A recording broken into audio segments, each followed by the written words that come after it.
నమస్తే, welcome to city 24/7 top debate. నేను సురేష్. తెలంగాణ నిరుద్యోగులు విద్యార్థులు ఎంతో కాలంగా ఎదురు చూస్తున్న జాబ్ క్యాలెండర్ వచ్చేసింది. యూపీఎస్సీ తరహాలో వివిధ రకాల ఉద్యోగ పరీక్షల స్కెడ్యూల్ను ముందస్తుగానే రేవంత్ సర్కార్ విడుదల చేసింది. అయితే జాబ్ క్యాలెండర్లో పోస్టుల సంఖ్య ప్రకటించకపోవడం, పైగా జాబ్ క్యాలెండర్కు చట్టబద్ధత కల్పిస్తామని చెప్పి ఆ మాట నిలబెట్టుకోకపోవడంపై విమర్శలు వస్తున్నాయి. సహజంగానే బీఆర్ఎస్ కూడా విమర్శల దాడి మొదలుపెట్టింది. నిరుద్యోగులను మోసం చేశారంటూ గళమెత్తింది. పరీక్షా తేదీలు, ఉద్యోగ ఖాళీల వివరాలుంటేనే జాబ్ క్యాలెండర్ అంటారని సెటైర్లు వేసింది. 2 లక్షల ఉద్యోగాలని చెప్పి 2 పోస్టులైనా చూపించలేదని కేటీఆర్, హరీష్ రావులు మండిపడ్డారు. తెలంగాణ యువతకు రాహుల్, రేవంత్లు క్షమాపణ చెప్పాలని డిమాండ్ చేశారు. అసలు కాంగ్రెస్ ఇప్పటి వరకు ఉద్యోగాలు ఇచ్చింది నిజమైతే అశోక్ నగర్ రావాలని సవాల్ విసిరారు. వారిద్దరూ వస్తే తాము కూడా వస్తామని, చర్చకు డేట్ టైం ఫిక్స్ చేయాలని డిమాండ్ చేశారు. ఇంతకీ జాబ్ క్యాలెండర్కు చట్టబద్ధత ఎందుకు కల్పించలేదు? చట్టబద్ధత లేని జాబ్ క్యాలెండర్ వల్ల ప్రయోజనం ఉంటుందా? అసలు జాబ్ క్యాలెండర్ గురించి సాధారణ నిరుద్యోగులు ఏమనుకుంటున్నారు? చెప్పిన సమయానికి ఉద్యోగాల భర్తీ జరుగుతుందా? వీటన్నిటిపై ఈరోజు డిబేట్లో పార్టిసిపేట్ చేస్తున్నారు కాంగ్రెస్ నుంచి అధికార ప్రతినిధి కాల్వ సుజాత గారు. నమస్తే అండి. అలాగే బీజేపీ నుంచి హైదరాబాద్ కార్పొరేటర్ సరళ గారు జాయిన్ అయ్యారు. నమస్తే మ్యామ్. అలాగే బీఆర్ఎస్ నుంచి హరిప్రసాద్ గారు జాయిన్ అయ్యారు. నమస్తే సార్. ప్రముఖ అనలిస్ట్ అలాగే సీనియర్ జర్నలిస్ట్ కోటేశ్వర గారు కూడా జాయిన్ అయ్యారు. నమస్తే sir, welcome to the debate. Sir, Koteswara garu, ఏదైతే ఈ బడ్జెట్ సమావేశాల సందర్భంగా బడ్జెట్ మీద చర్చ ముగిసిన తరువాత final day job calendar release చేయడం జరిగింది. ఈ బడ్జెట్ సమావేశాలు కూడా వాడి వేడిగానే జరిగాయి. ఈరోజు బీఆర్ఎస్ ఎమ్మెల్యేలు ప్రెస్ మీట్లో చాలా ఘాటుగా విమర్శించారు అధికార పార్టీ కాంగ్రెస్ మీద. టోటల్గా బుల్డోజ్ చేశారు. ఇవి బడ్జెట్ సమావేశాలు కాదు, బుల్డోజ్ సమావేశాలు. రేవంత్ రెడ్డిది ప్రజాపాలన కాదు, ప్రతిపక్ష పార్టీలపై పంజాపాలన. టోటల్గా ఈ బడ్జెట్ సమావేశాలని పేరే కానీ బడ్జెట్ ప్రవేశపెట్టిన తర్వాత దాని మీద చర్చ నామమాత్రంగానే సాగింది. మొత్తం టైం అంతా కూడా కేసీఆర్ని తిట్టడానికి, బీఆర్ఎస్ ప్రభుత్వ పాలనను, గత 10 సంవత్సరాల పాలనను అవమానించడానికే ఈ సమావేశాలను వాళ్ళు ఎంచుకున్నారు. అలాగే కొంతమంది సభ్యుల మాట తీరు, స్వయంగా ముఖ్యమంత్రి రేవంత్ రెడ్డి మాట తీరు కూడా చాలా అభ్యంతరకరంగా ఉందని చెప్పేసి, అలాగే మనం సబితా ఇంద్రారెడ్డి ఎపిసోడ్ చూసాము. లాస్ట్లో చివరి రోజు దానవ నాగేందర్ వ్యాఖ్యలు చూసాము. ఆయన అయితే ఏకంగా రోడ్డు మీద పోతున్నాడు కూడా అలా మాట్లాడాము. మరి ఆయన అలా మాట్లాడాడు. పార్టీలు ఎవరైనా కానీ ఇక్కడ మనం ఒకే రకంగా చూడాల్సిన అవసరం ఉంది కాబట్టి. అలాగే జాబ్ క్యాలెండర్ మీద నెలలు, ఏ నెలలో నోటిఫికేషన్ ఇస్తాము, ఏ నెలలో భర్తీ చేస్తామని ఉంది, కానీ జాబ్స్ యొక్క నంబరు మెన్షన్ చేయలేదు. కాబట్టి అది ఆల్మోస్ట్ చిత్తు కాగితంతో సమానం. ఏదో ఇస్తామన్నాం కదా అని చెప్పేసి 2 పేజీల్లో ఎట్లా పడితే అట్లా రాసుకొచ్చారు అని నిన్న మనం గన్ పార్క్ దగ్గర రేవంత్ రెడ్డి, హరీష్ రావుల నేతృత్వంలో బీఆర్ఎస్ ఎమ్మెల్యేలంతా నిరసనకు దిగడం చూసాము. వాళ్ళని ఎత్తి లోపలేయటం కూడా చూసాము. అది అంటే లోపలేయటం ఇన్ ద సెన్స్ తీసుకెళ్ళి వాళ్ళ ఆఫీస్ దగ్గర వదిలేసినట్టుగా తెలిసింది, తెలంగాణ భవన్ దగ్గర. ఓవరాల్గా అయితే పోలీస్ హై హ్యాండెడ్నెస్సే కనపడుతుంది ప్రభుత్వం మీద. అటు అసెంబ్లీలో కూడా ఒక మాట అన్నివ్వటం లేదు. అన్నివ్వటం అంటే with evidence, with facts and ఫిగర్స్తోనే మేము మాట్లాడుతున్నాము. ఎప్పుడైతే ఆ సందర్భం వచ్చిందో ఆ సందర్భంలో మైక్ కట్ అయిపోతుంది, వీడియో ఆగిపోతుందని హరీష్ రావు చాలా సీరియస్గానే మాట్లాడుతూ, రెండోది ఇదే కనుక జరిగితే అసెంబ్లీ కాకపోతే మేము ప్రజాక్షేత్రంలో తేల్చుకుంటూ ఉంటారు. అఫ్కోర్స్ ఎవరైనా కానీ ప్రతిపక్షాలు ఇప్పుడు కూడా ప్రజాక్షేత్రంలోనే తేల్చుకోవాలి, అసెంబ్లీ వేదిక తర్వాత. సరే సార్, ఓవరాల్గా జెన్యున్గా ఉందా బీఆర్ఎస్ నాయకులు మాట్లాడేది? అలాగే జాబ్ క్యాలెండర్ నంబర్ ఉంటేనే అది జాబ్ క్యాలెండర్ అవుతుందా? అలాగే చట్టబద్ధత గురించి కూడా సార్. ఇప్పుడు జాబ్ క్యాలెండర్ గురించి లేదా అసెంబ్లీ సమావేశాల తీర్పుల గురించి ఇట్లా భిన్నమైనటువంటి అంశాలని మీరు ప్రస్తావించారు. అసెంబ్లీ సమావేశాల విషయాన్ని గురించి ముందుగా చెప్పుకోవాల్సి వస్తే, అంటే క్లుప్తంగానే మన సబ్జెక్టు జాబ్ క్యాలెండర్ అనుకోండి. అసెంబ్లీ సమావేశాలకి ప్రతిపక్ష నాయకుడు హాజరు కాకుండా లేదా ప్రతిపక్ష నాయకుడు చేసినటువంటి అసెంబ్లీ వెలుపల చేసినటువంటి వీర శౌర్య ప్రతిజ్ఞలు చూసినప్పుడు మొత్తం ప్రభుత్వాన్ని ఇరుకుని పెడతాను, లేదా రచ్చకి ఇస్తాను, రాసి రంపాను పెడతాను అని చెప్పేసి ఇవన్నీ కూడా మాట్లాడారు. అందువలన నాయకుడు లేనటువంటి, అంటే ప్రతిపక్ష నాయకుడు లేనటువంటి సమావేశాలుగా ఇవి జరిగాయి ఒకటి.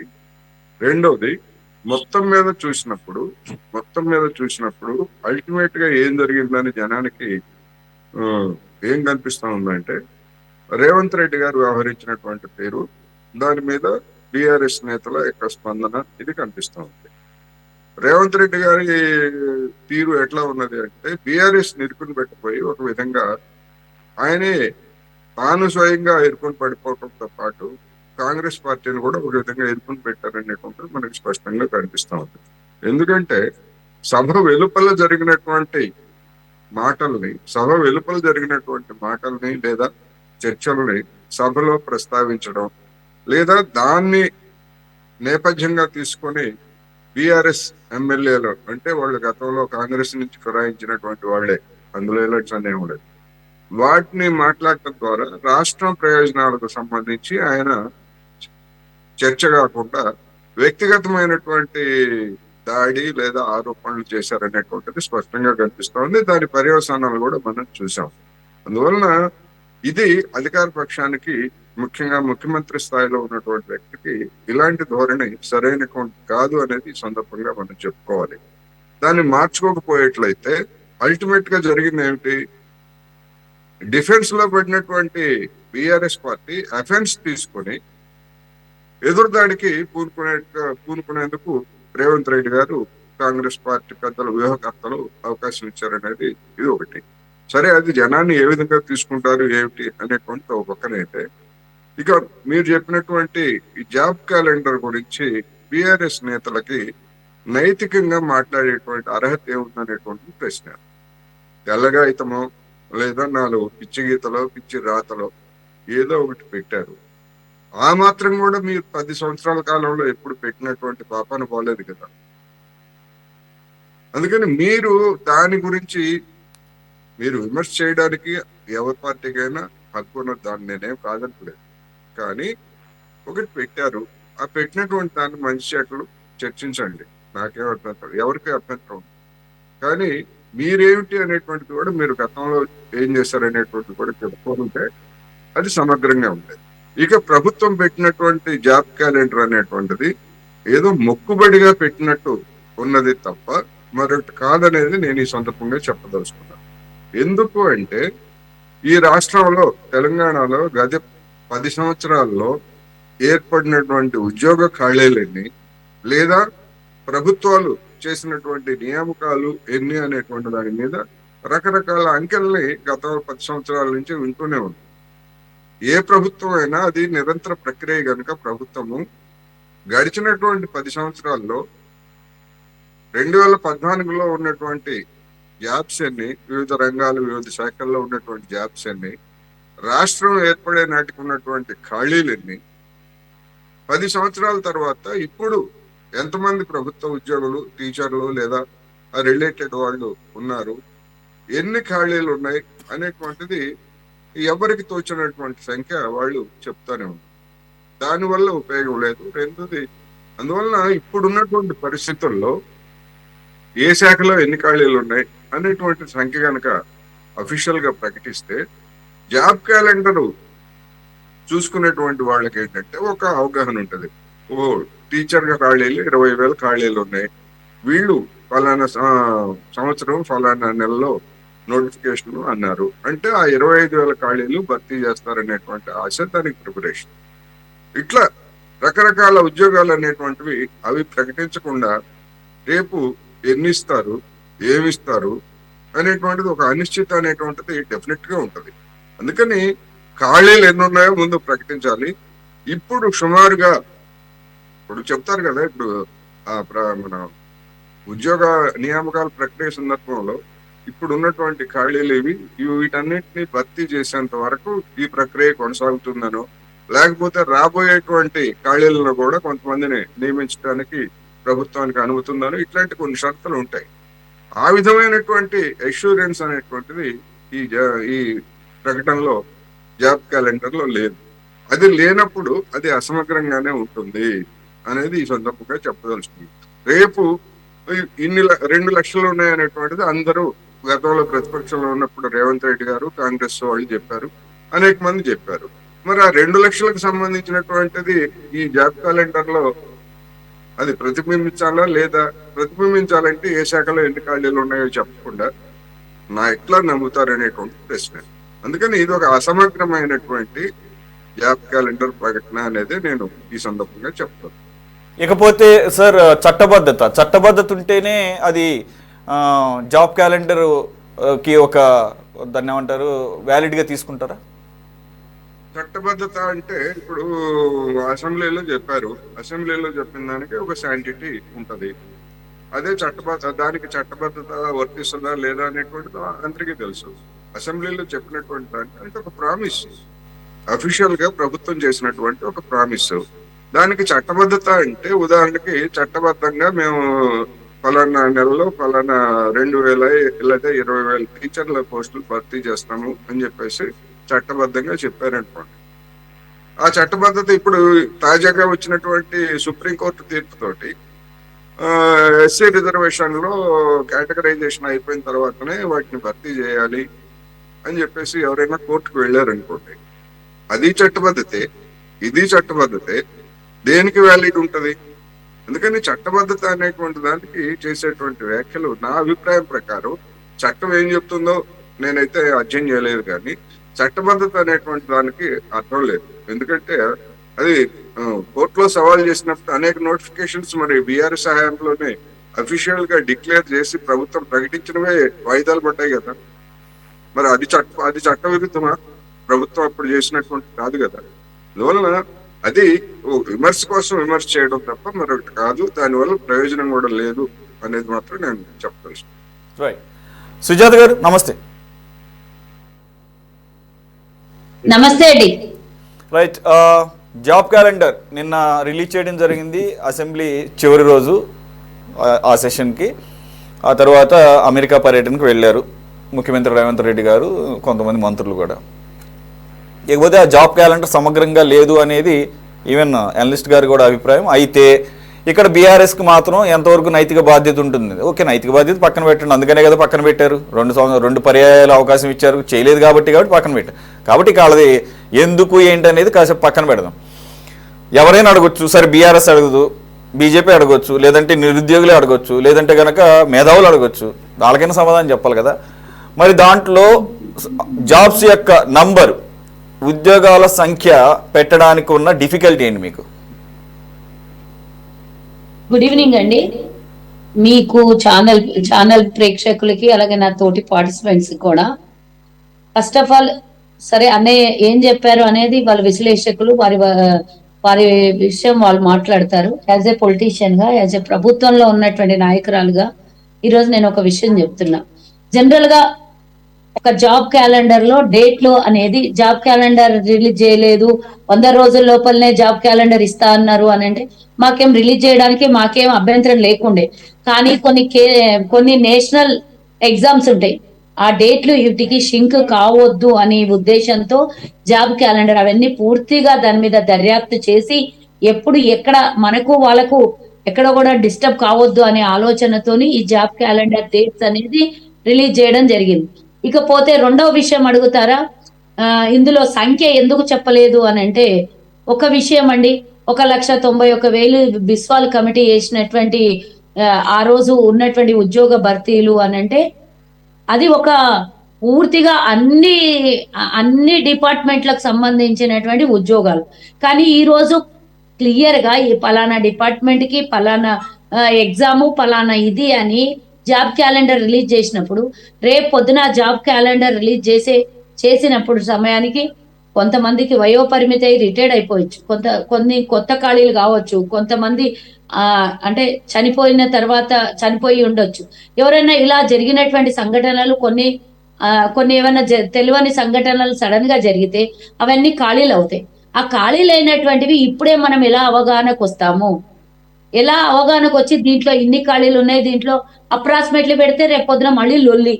ఒకవేళ ఇప్పుడు మేము జాబ్ క్యాలెండర్ రిలీజ్ చేసి ఆ రోజు ఏ రోజైతే ఆ నోటిఫికేషన్ విడుదల చేస్తామో ఆ రోజు వరకు ఉన్నటువంటి ఖాళీలన్నిటిని కూడా భర్తీ చేస్తాం అన్నట్టే కదా ఒక జాబ్ క్యాలెండర్ అథెంటిక్ గా అసెంబ్లీ సాక్షిగా రిలీజ్ చేసినప్పుడు దానికి ఒక చట్టం దాల్చుకున్నదే అని అనాలి. దాన్ని ఎవరు కూడా మారిస్తే రేపు పొద్దున మా ప్రభుత్వాన్నైనా ఎదిరించే వాళ్ళు ఉంటారు, తిట్టే వాళ్ళు ఉంటారు, అడిగే వాళ్ళు ఉంటారు. ఇదిగో మీ జాబ్ క్యాలెండర్ ఏం చేశాను, మార్చిలో ఇస్తానేంది, నవంబర్ లో ఇస్తానేంది, డిసెంబర్ లో ఇస్తానేంది, జనవరిలో ఇస్తానేంది జనాలు అడుగుతారు. మాకు మేము చెప్పింది చేయడం కోసమే కదా మమ్మల్ని ప్రజలు ప్రభుత్వంలో కూర్చోబెట్టారు. ఆ మాత్రం మాకు సెన్స్ లేదా? జాబ్ క్యాలెండర్ రిలీజ్ చేసేటప్పుడు ఇదిగో గిన్ని ఉద్యోగాలు గిన్ని. ఇప్పుడు ఒకవేళ మేము ఉద్యోగాలు ఊరికే ఏదో నోటికి వచ్చినట్లు గీ శాఖలో గిన్ని ఉద్యోగాలు ఇస్తాం, ఈ శాఖలో ఇన్ని ఉద్యోగాలు ఇస్తాము అని ఇప్పుడు పూర్తిగా అవగాహన లేదే దాంట్లో మెన్షన్ చేస్తే రేపటి నుంచి రోడ్లు ఎక్కుతారు వీళ్ళే. కానీ ఇంకా దానిలో అదనంగా ఇవ్వాలి అనుకున్న వాళ్ళని ఇప్పుడు ఒకవేళ దీంట్లో ఇవి ఫిక్స్ అని చేసేసిన తర్వాత రేపు పొద్దున అదనంగా ఇవ్వాలనుకున్నప్పుడు మళ్ళీ ఖాళీగా ఉంటాయి. ఎందుకు ఆ ఖాళీలు కావాలన్నా, లేకపోతే ఉన్న దాంట్లో పూర్తి స్థాయిలో భర్తీ అయ్యేటట్టు ప్రతి శాఖలో మరి ఉద్యోగాల నియామకం కోసం మనం నోటిఫికేషన్ విడుదల చేయాలన్నా ఒకటి చేస్తే ఒకటి, ఒకటి చేస్తే ఒకటి, ఒకటి చేస్తే ఒకటి, ఎన్ని చేసినా కూడా లేదు. అంటే ఇక్కడ ఒకటి గుర్తుంచుకోవాల్సినటువంటి అవసరం ఉన్నది. జాబ్ క్యాలెండర్ రిలీజ్ అవగానే నిన్న కేటీఆర్ గారు, హరీష్ రావు గారు గన్ పార్క్ దగ్గర ఏ స్థాయిలో నిరసన చేశారో బీఆర్ఎస్ ఎమ్మెల్యేలతో చూసాము. అయితే ఇక్కడ వారనేది ఏంటంటే రాహుల్ గాంధీ గారు 1 సంవత్సర కాలంలోనే 2 లక్షల ఉద్యోగాలు ఇస్తామని చెప్పేసి ప్రామిస్ చేశారు. ఇప్పటి వరకు ఒక్క నోటిఫికేషన్ రిలీజ్ చేయలేదు. నోటిఫికేషన్ రిలీజ్ చేయకుండానే 30,000 ఉద్యోగాలు ఇచ్చామని చెప్పి ఎలా ఇచ్చారో చెప్పాలి, మేధావులు కూడా స్పందించాలని హరీష్ రావు గారు లాంటి వాళ్ళు కూడా అడుగుతున్నారు. ఎందుకనంటే ఒకటి నోటిఫికేషన్ బీఆర్ఎస్ ప్రభుత్వ హయాంలో వచ్చి ఒక ప్రాసెస్ కంప్లీట్ అయిన తర్వాత ఆ టైంకి వారికి నియామక పత్రాలు ఇచ్చే టైంకి ప్రభుత్వం మారింది కాబట్టి ఆ బాధ్యత కాంగ్రెస్ ప్రభుత్వం, మీ ప్రభుత్వం చేసింది. అంత మాత్రాన మీరు నోటిఫికేషన్ దగ్గర నుంచి మొత్తం ప్రాసెస్ మేమే చేసాము, మేము ఉద్యోగాలు ఇచ్చామని ఏ విధంగా క్లెయిమ్ చేసుకుంటారో 30,000 ఉద్యోగాలు మీరు ఇచ్చినట్లు ఎలా అవుతుంది అంటున్నారు. వాట్ ఈస్ మే గుడిగాడిది పళ్ళు దోమినడనా వీరు? ఆ నోటిఫికేషన్ విడుదల చేసి ఎగ్జామ్స్ అయిపోయి వాళ్ళకు నియామక పత్రాలు ఇవ్వకపోవటానికి కారణం ఏందంట? ఎన్ని రోజులు కాలయాపన చేసిరు, ఎన్ని నెలల కింద వాళ్ళకు నోటిఫికేషన్ విడుదలైనాయి, ఎప్పుడు ఎగ్జామ్స్ అయిపోయినాయి, ఎప్పుడు వాళ్ళకి నియామక పత్రాలు ఇవ్వాల్సిండే, ఏం చేసిర్రు వీళ్ళు? 30,000 ఉద్యోగాలను అట్లానే ఖాళీగా పెట్టి వాళ్ళని ఎగ్జామ్ రాసిన వాళ్ళు వయోపరిమితి అయిపోతున్నా కూడా వాళ్ళ ఎందుకండి? నేను ఒకటి చెప్తా, ఏడాది పొద్దు ఖాళీగా ఉంచడానికి కారణం ఏంది? 1 సంవత్సరం వాళ్ళ జీవిత కాలంలో వారు రిటైర్డ్ అయ్యే సమయాన్ని అయితే తగ్గించినట్టు అయింది కదా. వీళ్ళు ఎందుకోసం భర్తీ చేయలేదు ఆ సీట్లలో? అంటే దిక్కు లేవు, మన ఖజానా ఖాళీ పెట్టిండ్రు. కొత్త వాళ్ళు నియామకం కావద్దు, రిటైర్డ్ అయిన వాళ్ళు మాత్రమే మళ్ళీ కంటిన్యూ చేయాలి, కోట్ల రూపాయల జీతాలు వాళ్ళకి ఇవ్వాలి. ఫ్రెషర్స్ కేమో వేలల్లో జీతం ఉంటది, రిటైర్డ్ అయిన వాళ్ళకు లక్షల జీతం. వాళ్ళకి 62 ఏళ్ళు దాటిపోయి రిటైర్డ్ అయినా కూడా మళ్ళీ వాళ్ళకి కంటిన్యూగా ఆర్డర్స్ ఇవ్వడం ఎందుకోసం చేసిందండి? గుడ్డిగాడికి పడదు. ఫ్రెషర్స్ ఉద్యోగం ఇవ్వకుండా రిటైర్డ్ అయిపోయిన వాళ్ళకి కంటిన్యూ ఉద్యోగాలలో వాళ్ళకు అపాయింట్ చేసుకోవడానికి కారణం ఏంది? ఎందుకు? తెలంగాణలో నిరుద్యోగ యువత తక్కువ ఉన్నారని, తెలంగాణలో మేధావులు తక్కువ ఉన్నారని రిటైర్డ్ అయిపోయిన వాళ్ళకి అందరికి ఉద్యోగాలు ఇస్తారా? ఎన్ని కోట్ల రూపాయల శాలరీలు పే చేసని చెప్పండి ప్రతి సంవత్సరం వీళ్ళు. అది తెలియకుండా ఇప్పుడు దాని గురించి మాట్లాడకుండా, తప్పు చేసిన దానికి మాట్లాడకుండా, అదేమంటారు పిల్లి కళ్ళు మూసుకొని పాలు తాగుతుంటే నన్ను ఎవరు చూస్తలేరు అన్నట్ల, తప్పు చేసేవాడు తన తప్పు లేరుగాడు సుమతి అన్నట్టు మీరు చేసినవన్నీ గొంగళ్ళలో కూర్చొని వెంట్రుకలు ఏరుకున్నట్టు మీరు చేసినవన్నీ మా మీద రుద్దడం చూస్తున్నారు. మీకు ఎవడు యోధన్న నియామక పత్రాలు ఏమైనా కాంగ్రెస్ అడ్డుపడిందా? నోటిఫికేషన్ వచ్చినప్పుడు ఎగ్జామ్స్ అయినాయా? నోటిఫికేషన్ వచ్చినప్పుడు మేము నోటిఫికేషన్ ఇవ్వలేదా? ఇప్పుడు డిఎస్సి ఎగ్జామ్స్ ఎవరు రాస్తున్నారంట? ఇన్ని వేల ఉద్యోగాలకు ఎవరు నోటిఫికేషన్ విడుదల చేసేదంట? మీరు 10 ఏళ్లలో ఎన్ని నోటిఫికేషన్ విడుదల చేసిండ్రు? ఎన్నిసార్లు లీకేజీలు అయినాయి, ఎన్నిసార్లు క్యాన్సల్ అయినాయి, ఎన్నిసార్లు పిల్లల ఉసురు పెట్టుకున్నారు, ఎన్నిసార్లు వాళ్ళ జీవితాలతో ఆడుకున్నారు. సిగ్గులేదు గన్ పార్క్ లో కాడ కూర్చొని ఉద్యమం చేయడానికి ఆ అమరవీరుల స్తూపం మీద దగ్గర తల వంచి ముక్కు నేలకు రాసి క్షమాపణ అడగండి. వాళ్ళ శవాల మీద మీరు పేలాలు ఏరుకొని ఈ రోజు వాళ్ళ శవాల మీద ప్రభుత్వాల మీద గద్దెలేసుకొని కూర్చున్నటువంటి మీరు మీరు రాహుల్ గాంధీ గారిని క్షమాపణ చెప్పండి. ఈ రోజు మేము అన్ని ప్రాసెస్ అన్ని పూర్తి చేసిన తర్వాత వచ్చి వీళ్ళు నియామక పత్రాలు ఇచ్చినారు. ఆ 30,000 ఉద్యోగాలు భర్తీ చేయడానికి ఎందుకు శాత కాలేదు అని అడుగుతున్నా నేను. ఏం చేశారు? ఆ 30,000 ఉద్యోగాలు రిటైర్డ్ అయిన వాళ్ళని పెట్టుకున్నారు మీరు. వాళ్ళకి లక్షల జీతం ఇచ్చారు, వీళ్ళకి వేల జీతం వేయడానికి ఖజానా ఖాళీ చేసింది మీరు. మళ్ళీ పైగా మా మీద ఏడుస్తారు. వాళ్ళందరూ ఉద్యోగాలు ఫస్ట్ తీసేసి మాట్లాడేది రిటైర్డ్ అయిన వాళ్ళు. 5-5 ఏళ్ళు రిటైర్డ్ అయిన తర్వాత ఎట్లా పెట్టుకున్నారు? మీకేం అధికారం? రిటైర్డ్ అయిన రాష్ట్రంలో 30 లక్షల మంది నిరుద్యోగస్తులు ఉంటే 30 లక్షల మందిని గాలికి ఇచ్చేసి రిటైర్డ్ అయిన వాళ్ళకి లక్షల జీతాలు ఇచ్చారు. ఎవరబ్బా జాగిలను పెట్టుకున్నారు? కేసీఆర్ చుట్టాలా వాళ్ళందరూ? ఎందుకు పెట్టుకున్నారు రిటైర్డ్ అయిన వాళ్ళు? రిటైర్డ్ అయిపోయినాక మళ్ళీ ఎప్పుడైతే వాళ్ళు రిటైర్డ్ అయ్యేటప్పుడు ఎంత శాలరీ ఉన్నదో వాళ్ళకి సగం పెన్షన్ వస్తుంది. మళ్ళీ ఆ పెన్షన్ ని భరించాలి. రిటైర్డ్ అయిపోయినప్పుడు జీతం ఇవ్వాలి. రిటైర్డ్ అయితే అయిపోయిన తర్వాత వీళ్ళు ఇచ్చేటటువంటి జీతాలు ఏంది తమాషా? తెలంగాణ పాయింట్ టేకెన్ సుజాత గారు, పాయింట్ టేకెన్. హరిప్రసాద్ గారు, బీఆర్ఎస్ ప్రతినిధి హరిప్రసాద్ గారు, పాయింట్ టేకెన్. మళ్ళీ వస్తాం మీ దగ్గరికి. హరిప్రసాద్ గారు, మీరు అడిగిన ప్రశ్నలు సందేహాలు అవే నేను కూడా అడిగాను మీ తరపున. సుజాత గారు ఇచ్చినటువంటి రిప్లై అది. What is a?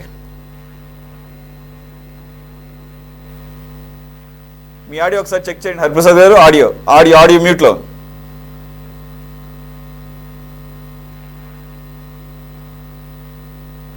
ఒకసారి చూడండి సార్, ఆడియో రావట్లేదు, మ్యూట్లో ఉంది. ఒకసారి చూడండి.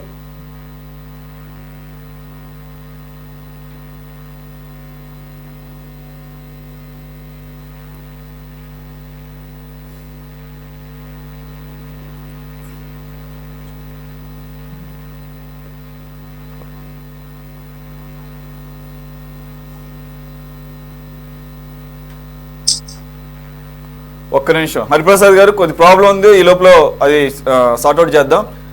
మనకి బీజేపీ నుంచి సరళ గారు ఉన్నారు.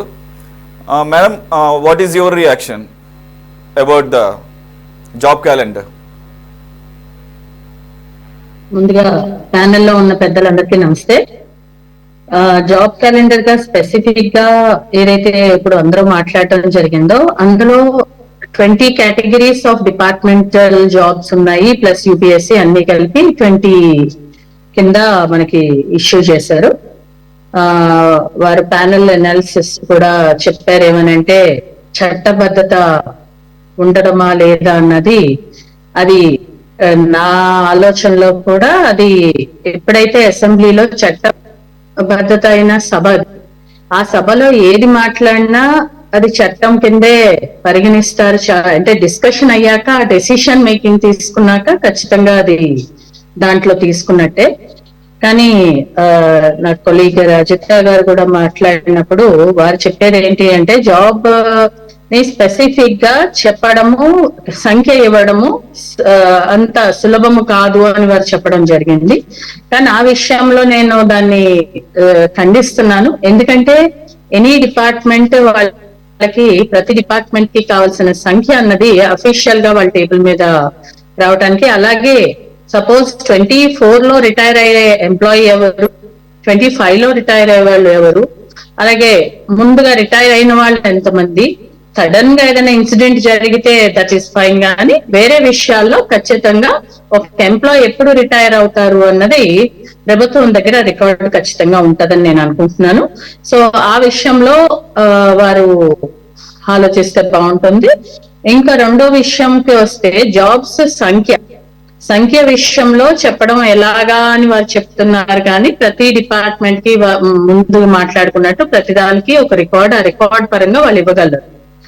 అండ్ ఇంకొకటి కేటగిరీస్ ఆఫ్ జాబ్స్ అన్నారు. కేటగిరీ ఆఫ్ జాబ్స్ లో కూడా వాళ్ళ ఏమేమి డిపార్ట్మెంట్స్, వాళ్ళ క్వాలిఫికేషన్ ఏంటి అని. కానీ ఇప్పుడు ఈ రోజు స్టూడెంట్స్ వచ్చి బయటకు వచ్చి దీని గురించి చర్చిస్తున్నారు అంటే, ఇప్పుడే కాదు గత తెలంగాణ ప్రభుత్వంలో కూడా స్టూడెంట్స్ జాబ్స్ విషయంలో కొంతమంది ఆత్మహత్యలు కూడా చేసుకోవడము, సంవత్సరం వెళ్ళిపోయింది నెక్స్ట్ ఇయర్ మేము ఎలిజిబుల్ కాము అనే భయంతో కూడా చనిపోయిన వాళ్ళు కూడా ఉండడము, అది దురదృష్టకరమైన విషయం. ఎందుకంటే మన దేశంలో మొట్టమొదటిగా యువత ఎక్కువగా ఉన్నది భారతదేశంలో, అలాగే మన తెలంగాణలో కూడా. ఆ విషయంలో ఇప్పుడున్న ప్రభుత్వానికి కూడా ఏదైతే ఇప్పుడు క్యాలెండర్ అని రాజకీయాలకు అతీతంగా ఒక సిస్టమ్ లో అసెంబ్లీలో ముందుకెళ్తే బాగుంటుందని నా అభిప్రాయం. ఎందుకంటే ఈ జాబ్స్ రిక్రూట్మెంట్ ఇక్కడే కాదు, ఈవెన్ GHMC లో కూడా మేము అబ్జర్వ్ చేసింది ఏంటంటే ఎంత మందికి ప్రామాణికత ఉంటుంది ఏంటి. సపోజ్ ఒక ఇంజనీరింగ్ డిపార్ట్మెంట్ ఉంటే ఎంత సంఖ్య ఉండాలి job holders, according to the population వారు ఆ సంఖ్యని డిసైడ్ చేస్తుంది ప్రభుత్వాలు. ఆ ప్రభుత్వాలు ఇప్పుడు GHMC తీసుకోండి, మీరు ఏ డిపార్ట్మెంట్ అన్నా తీసుకోండి, అందులో కూడా సంఖ్యకు సరిపడా జాబ్ హోల్డర్స్ లేరు.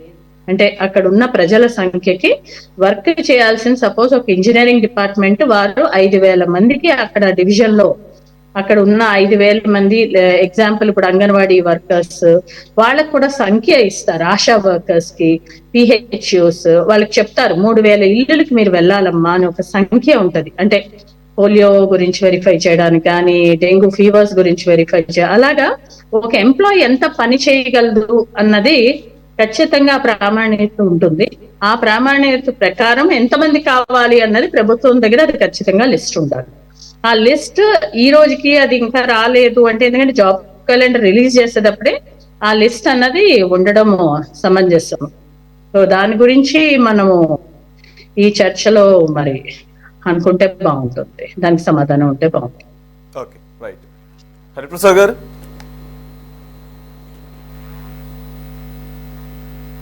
సార్ నా వాయిస్ వినపడుతుందా? మీరు ఒకసారి ఆడియో మళ్ళీ ఇంకా మ్యూట్లోనే ఉంది సార్, ఒకసారి అన్మ్యూట్ చేయండి. ఆయనకు రాదులేండి. అమరవీరుల స్తూపం దగ్గర ధర్నా జరుగుతుంది, వాళ్ళ ఆడియో.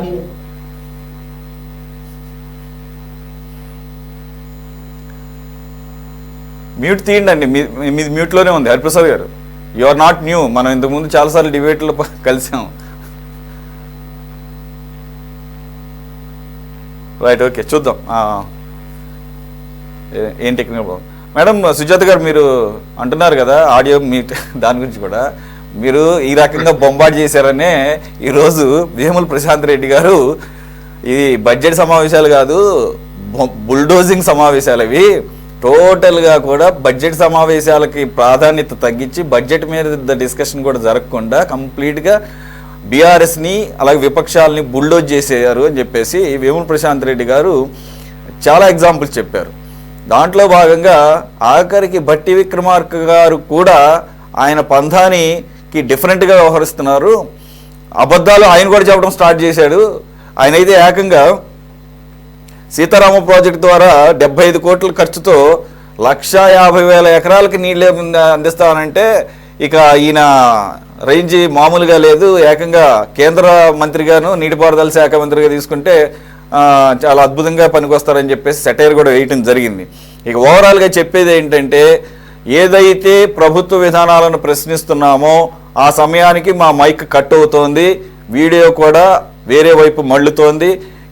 ఏ రకంగా చూసినా కేసీఆర్ గారిని గత ప్రభుత్వాన్ని విమర్శించడానికే ఈ సమావేశాలని ఉపయోగించుకున్నారు తప్ప, దాంట్లో భాగంగానే ఈ సబితా ఇంద్రారెడ్డి ఇష్యూ అవ్వచ్చు, లేదంటే కనుక దానం నాగేందర్ మీ ఎమ్మెల్యే ఇప్పుడు అంటే పార్టీ మారారు, ఆల్రెడీ అనర్హత వేటు ఎదుర్కొంటున్నటువంటి ఆ ఎమ్మెల్యే చేత రోడ్డు మీద కూడా వాడనటువంటి లాంగ్వేజ్ని అసెంబ్లీలో మాట్లాడించడం ద్వారా కనీసం మైక్ కట్ చేయకుండా ఆఖరికి రికార్డుల నుంచి కూడా తొలగించారో లేదో తెలియదు. మరి దీనికి మీరేం చెప్తారు? ఫస్ట్ ఆఫ్ ఆల్ రాష్ట్ర అడిగినటువంటి క్వశ్చన్ కి నేను ఆన్సర్ చెప్పి మళ్ళీ ముందుకెళ్తాను. దానం నాగేందర్ గారు మాట్లాడిన మాటని నేను అస్సలు సమర్థించను.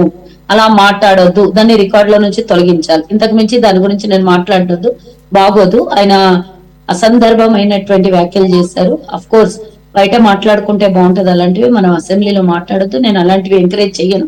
బట్ ఆ సందర్భాన్ని బట్టి వాళ్ళు చేసినటువంటి గోల అంతా ఇంత కాదు. ఫిష్ మార్కెట్ లో చేసిన, ఒకవేళ నాగేందర్ గారు ఆ విధమైనటువంటి మాటలు మాట్లాడారంటే అవతలోడు ఎంత ఇబ్బంది పెట్టించింటే మాట్లాడింటారు. ఒకసారి ఆలోచించండి.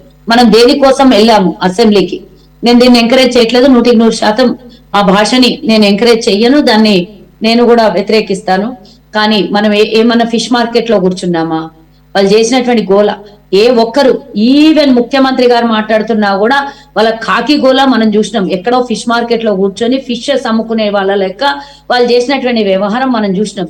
ఒక్కటి కాదు, రెండు కాదు, వందల సార్లు వాళ్ళకి వార్న్ చేసినా కూడా వినలేదు. ఎవ్వరు మాట్లాడుతున్నా డిస్టర్బ్. వాళ్ళు ముందుకొచ్చి ఏకంగా పోడియం దగ్గరకు వచ్చి చప్పట్లు కొట్టి ముందర కూర్చొని ఇష్టం వచ్చినట్ల ఎట్లా పడితే అట్లా వ్యవహారం వెల్లో చేయాల్సిన చెయ్యని వ్యవహారం అంతా వెల్లో చేసి న్యూసెన్స్ చేసారు. వాళ్ళు ఏమనుకుంటున్నారంటే మాకు ఇక్కడ కాంగ్రెస్ చేస్తున్న అభివృద్ధి మీద వ్యతిరేకించాలంటే కేవలం దూషించడం తప్పించి దాని మీద వ్యక్తిగతంగా పోవడం తప్పించి వేరే ఇంకో దారి మీరు సమర్థించను అంటూనే మీరు మళ్ళీ దాన్ని సమర్థించే రీతిలో మాట్లాడుతున్న ఒకసారి ఆ బైట్ ప్లే చేస్తాను. బికాజ్ అక్కర్లేదు నేను విన్నాను, మళ్ళీ దాన్ని ప్లే చేయాల్సిన అవసరం లేదు.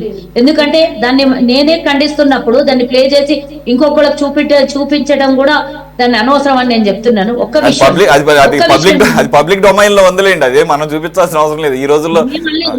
లేదు అనలేదు, నేను ఉన్నదని చెప్తున్నాను, నేనే ఖండిస్తున్నాను అంటున్నాను కదా. అలాంటిది మనము ఈ కొత్త జనరేషన్ కి, కొత్తగా ఎంటర్ అయినటువంటి శాసనసభ్యులకి ఇలాంటివి మనం నేర్పించినట్టు అవుతుంది. తప్పు, నేను దాన్ని ఖండిస్తున్నాను. బట్ అంటే ఖండించిన తర్వాత వాళ్ళు చేసింది నేను చెప్పొద్దు? అయితే చెప్పండి నాకు, వాళ్ళు చేసిన తప్పుల్ని కూడా చెప్పొద్దు. ఒకటి మేడం, దీనికి కొన్ని ప్రొసీజర్స్ ఉన్నాయి. మనం ఒక పార్లమెంటరీ డెమోక్రసీలో కొన్ని ప్రొసీజర్స్ ఉన్నాయి. అవి ముందే ఆల్రెడీ మనం రాసుకున్నాము. దాని ప్రకారంగా చైర్ వ్యవహరిస్తుంది. చైర్ నిర్ణయాధికారం ఉంటుంది. కాబట్టి అది మనమేమి చేతుల్లో తీసుకోవాల్సిన అవసరం లేదు, నోరు జారాల్సిన అవసరం లేదు. తర్వాత సింపుల్గా సారీ చెప్తే అయిపోదు. ఎందుకంటే ఆ ప్లేస్, నువ్వు మాట్లాడిన ప్లేస్ ఏంటనేది ఎప్పుడు కూడా గుర్తు. యు ఆర్ నాట్ ఏదో నిన్నగా మొన్న వచ్చినటువంటి వ్యక్తివి కాదు. ఎన్నోసార్లు ఆ వేదికల మీద నువ్వు ఉన్నావు, మాట్లాడావు. కాబట్టి ఒకవేళ మీరు అన్నట్లుగా శృతి మించి గనక వెళ్ళలోకి వచ్చి చేస్తే ఉన్నాయి, మార్షల్స్ బయటికి పంపించవచ్చు, రకరకాల ప్రొసీజర్స్ ఉన్నాయి. ఆఖరికి మీ నాయకుడు బయటకు వచ్చిన తర్వాత కూడా మాట్లాడుతూ రేవంత్ రెడ్డి గారు బహిష్కరిస్తాము అని చెప్పేసి కూడా అంటున్నారు. అది కూడా ప్రజాస్వామ్యంలో సహించరండి. ప్రజలు అన్ని అబ్జర్వ్ చేస్తుంటారు. కాబట్టి బుల్డోజ్ చేస్తాము అంటే అన్న మాట నేను చెప్పానంటే, నేనేమి చెప్పట్లేదు బుల్డోజ్ చేశారని చెప్పేసి. ఎత్తుకు పై ఎత్తులు ఉంటాయి, అవన్నీ కూడా అసెంబ్లీలో జరుగుతుంటాయి. ఏ రాష్ట్ర అసెంబ్లీలో అయినా చూస్తాము, పార్లమెంట్లో చూస్తాము, బయట దేశాల పార్లమెంట్లో కూడా చూసిన సందర్భాలు ఉన్నాయి, కొట్టుకున్న సందర్భాలు కూడా చూసాం. కానీ ఈ రకమైనటువంటి లాంగ్వేజ్ వాడటం ద్వారా సభా సంప్రదాయాల్ని, సభ గౌరవాన్ని తగ్గించినట్లు అవుతుంది. అది ముఖ్యంగా మీకు, ఎందుకంటే ఆయన నేను మొత్తం చెప్పేశాను కదండి, దాన్ని ఎలాబరేట్ చేసి మాట్లాడొద్దు. ఇది నేను చెప్పేది ఏంటంటే, బీఆర్ఎస్ వాళ్ళు ఈ రోజు బడ్జెట్ సమావేశం జరిగిందండి. బడ్జెట్ కోసమే కేటాయించినటువంటి ఈ సభని పూర్తిగా బడ్జెట్ కోసం ప్రశ్నలు, మీకు కావాల్సినటువంటి వివరణ తీసుకోవాలి, మీరు కావాల్సినటువంటి సజెషన్స్ ఇవ్వాలి. కానీ దాన్ని పక్కన పెట్టేసి తప్పుదారిన పట్టించడానికి అరిచి గోలబెట్టి చేసి వ్యక్తిగతంగా ద్వేషించుకొని ఇష్టం వచ్చినట్లు అసందర్భమైనటువంటి వ్యవహారం చేసి అసలు దాన్ని పక్కదారిన పట్టించి 31,000 కోట్లు రిలీజ్ చేసినప్పుడు అందరూ, తెలంగాణ రాష్ట్ర ప్రజలందరూ సంతోషదాయకంగా ఉన్నటువంటి సమయంలో దాన్ని పక్కదారిన పట్టించి మీడియాని డైవర్షన్ చేసి ప్రజల కాన్సన్ట్రేషన్ డైవర్ట్ చేయడం కోసమే కదా ఇలా అసెంబ్లీని ఇబ్బంది పెట్టిరు. ఎస్సీ వర్గీకరణ గురించి సుప్రీంకోర్టు ఇచ్చినటువంటి తీర్పు గురించి అందరు సెలబ్రేషన్లలో ఉన్నారు.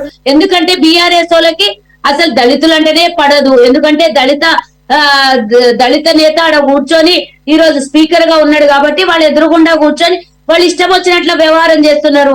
కేసీఆర్ అందుకే అసెంబ్లీకి రాడు, దళితుని ముందు కూర్చొని అధ్యక్ష అని నిలబడి ప్రశ్నించేటంత ఆయనకు మనస్తత్వం లేదు కాబట్టి రాడు. గతంలో దళిత ముఖ్యమంత్రి అని చెప్పుకొని ఎన్నికల్లో గెలిచి అధికారంలోకి వచ్చిన కేసీఆర్ ఈరోజు దళిత స్పీకర్ ఉంటే ఆయన తట్టుకోగలుగుతారా? వాళ్ళు గాని వాళ్ళ వర్గం గాని. కాబట్టి నేను ఒకటే చెప్తున్నా, ఇది పూర్తి స్థాయిలో బడ్జెట్ సమావేశం. ప్రశ్నలు ఉంటాయి, సమాధానాలు ఉంటాయి, సూచనలు ఉంటాయి. దానికి మీరు నిర్ణయాలు తీసుకొని మాట్లాడాల్సినటువంటి అవసరం. ఇది ఎందుకు పెట్టినాం? చట్టబద్ధం దాల్చడం కోసమే ఈ రోజు అసెంబ్లీ జరిగింది. దాన్ని పక్కదారిన పట్టించి ఎక్కడెక్కడికో పోయి ఏమేమో సందర్భం లేనటువంటి వ్యవహారం చేసి ఒకళ్ళు వచ్చి బయటకు వచ్చి ఏడుస్తారు, ఒకళ్ళు మళ్ళీ తెల్లారి వచ్చి నల్ల బ్యాడ్జీలు పెట్టుకుంటారు, తెలంగాణ బంద్కు పిలిపిస్తారు. తెలంగాణలో ఆడపిల్లల ఆత్మగౌరవం దెబ్బతిన్నప్పుడు 9 నెలల పిల్లకి 6 ఏళ్ల పిల్లకి రెడీ రోడ్డు మీద మానభంగం చేసి చంపినటువంటి వ్యవహారాలు మనం చూసినాము. సామూహిక అత్యాచారం చేసినప్పుడు మనం చూసినాం. అప్పుడు ఆత్మగౌరవం, తెలంగాణ ఆత్మగౌరవం దెబ్బతినలేదు. అప్పుడు మంత్రుల ఆత్మగౌరవం దెబ్బతినలేదు. ఆ రోజు ప్రభుత్వం ఆత్మగౌరవం దెబ్బతినలేదు. ఏనాడు కూడా తీసుకొని బయటికి రాలేదు. ఏనాడు కూడా తెలంగాణ బంద్కు పిలిపియలేదు ఈ మహిళా మంత్రులే. కానీ ఈ రోజు అంటే వాళ్ళకి చాలా బాధ అయింది. వాళ్ళకి ఏదో అవమానం జరిగినందుకు తెలంగాణలో ఉన్నటువంటి 51% మంది మహిళలకి అఘోరం జరిగిపోయిందంట. ఎట్లా అండి ఇది మాట్లాడేది? వాళ్ళు మేము కూడా అదే పార్టీలో ఉన్నాం, మీరు ఆ మాట అంటే మా ఆత్మస్థైర్యం కూడా తగ్గుతుంది, మాకు కూడా ఆత్మగౌరవం దెబ్బతింటది. మీరు ఏదో మమ్మల్ని ఇప్పుడు మీకేమో అవమానం జరిగిందని మీరు బయటకు వచ్చారు, కానీ మిగతా వాళ్ళు ఏమనుకోవాలి అంటే కాంగ్రెస్ పార్టీలో ఉన్న మహిళలకి ఆత్మగౌరవం లేదు, అభద్రత ఉన్నది అని అనుకునే వివరణ చేసినటువంటి మిమ్మల్ని, అసలు సభను తప్పుదారి పట్టించినటువంటి మిమ్మల్ని తిట్టాలనా లేకపోతే కాంగ్రెస్ పార్టీని తిడతారా? సరే, దానం నాకెంత తిట్టిందని ఖండిస్తున్నాం, కానీ పూర్తిగా జరిగిన అసెంబ్లీ సమావేశాల్లో ఎవరిది తప్పున్నది, ఎందుకు తప్పున్నది, ఏం చేసిండ్రు? మీరు అసమర్థులనే కదా మిమ్మల్ని దించి కిందికి ఎత్తేసారు. అయినా కానీ ఇంకా ఇట్లాంటి మాటలు మాట్లాడుకుంటా జాబ్ క్యాలెండర్ల గురించి అసలు మీకు అర్హత ఉన్నదా? అమరవీరుల స్తూపం దగ్గర పోయి మీకు కాలు పెట్టే అర్హత ఉన్నదా అంటున్నా. అంతమంది శవాల మీద పేలాలు ఏరుకున్న మీరు ఈ రోజు అమరవీరుల దగ్గర స్తూపం దగ్గర పోయి మీరు నిరసనలు తెలియజేస్తారు. ఇకపోతే ప్రశాంత్ రెడ్డి, ఆ ప్రశాంత్ రెడ్డి మింగిందంతా మింగిండు, దోచిందంతా దోచిండు. ఇక కేసీఆర్ పక్కలో ఉన్నాడు కాబట్టి కేటీఆర్ మాట్లాడమన్నదల్లా మహిళా మంత్రులతో మాట్లాడించిండు, ప్రశాంత్ రెడ్డితో మాట్లాడిస్తాడు. 75 కోట్లకి ఏమన్నా చేసి ఏమన్నా కావద్దు అని ఇప్పుడు ఎత్తిపోతలు తీసుకొని వచ్చి 1,00,000 కోట్లు మీరు ముండమోసినట్ల తెలంగాణ జనాల డబ్బుని ఇక అందరూ కూడా అట్లనే చేయాలనుకుంటారు. దాన్ని ఎగతాళి చేస్తాడు, సెటైర్లు వేస్తాడు. నీకు అసలు ప్రభుత్వాన్ని నడిపించే విధానం తెలిసింటే 10 లక్షల కోట్లు అప్పు అవుతుండేనా తెలంగాణలో? మీకు దోచుకోకపోవడం గిట అది అనవాయితీగా మారకపోయింటే తెలంగాణ పరిస్థితి ఈ విధంగా ఉంటుండేనా? రూపాయికి ఒక్కొక్క నుంచి అడుక్కొని తెచ్చుకొని వచ్చి ఈ రోజు జీతాలు ఇయ్యే పరిస్థితి. హరిప్రసాద్ గారు మీరు కూడా మాట్లాడతారా?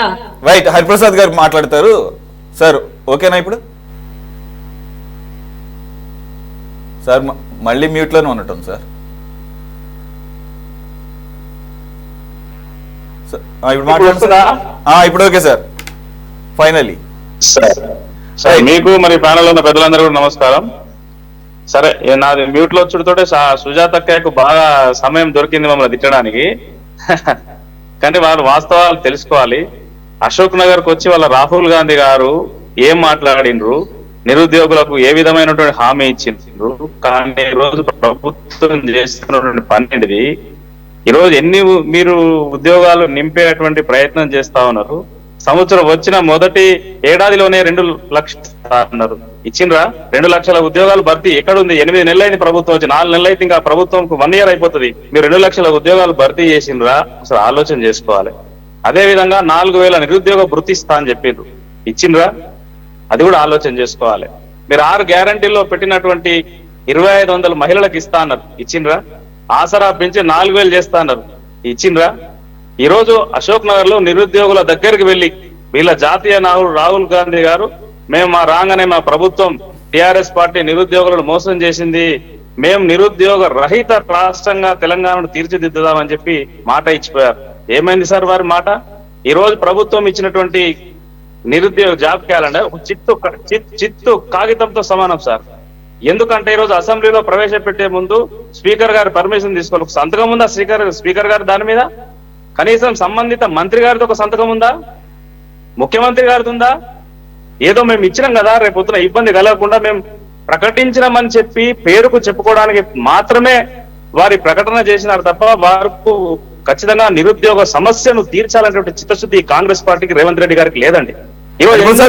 హరిప్రసాద్ గారు సంతకాల విషయం కాసేపు పక్కన పెడదాం. అది ప్రకటించింది అసెంబ్లీలో కదా, అది ప్రకటించింది అసెంబ్లీలో కదా, మొత్తం అసెంబ్లీనే సంతకం పెట్టినట్టు కదా సార్. అక్కడ ఆందోళన చేస్తున్నారు నిరుద్యోగులు. అలాగే సార్, వారు అమరవీరుల స్తూపం గురించి మాట్లాడినారు సుజాతక్కయ్య. అమరవీరుల స్తూపం ఎవరికైనా గౌరవించే అధికారం ఉంది అంటే అది టిఆర్ఎస్ పార్టీకి.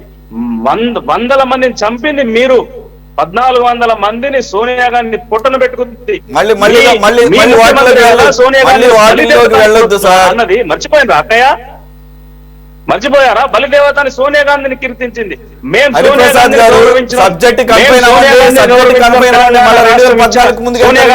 గౌరవించినాం. 2014 బలిదేవతని ముఖ్యమంత్రి గారు మాట్లాడారు కదా, రేవంత్ రెడ్డి గారు. సరే, హక్కుంటది, ఓకే కానివ్వండి. రాజకీయ పరంగా ఆవిడ అన్నారు, మీరు చెప్పండి, మీకు ఎవరికైనా అధికారం ఉంటది, అక్కడికి ఎవరైనా వెళ్ళొచ్చు, చెప్పండి. నేనేమంటున్నా సార్, ఈ రోజు వారు ఇచ్చినటువంటి జాబ్ క్యాలెండర్ చిత్తు కాగితంతో సమానం. ఎందుకంటే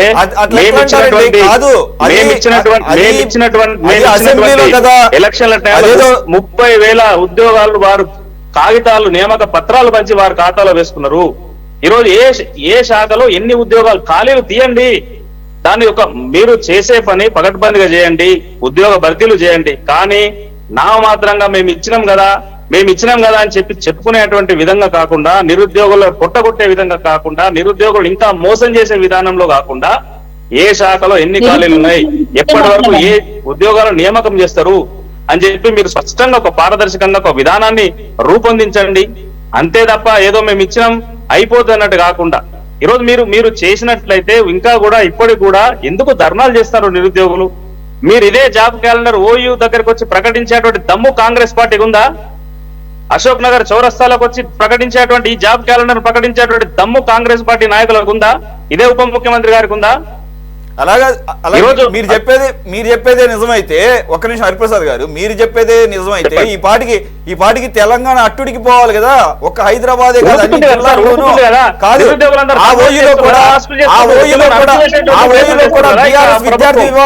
ఆ ఓయూలో కూడా బీఆర్ఎస్ విద్యార్థి విభాగం తప్ప ఇంకెవరు కనపట్టలేదు.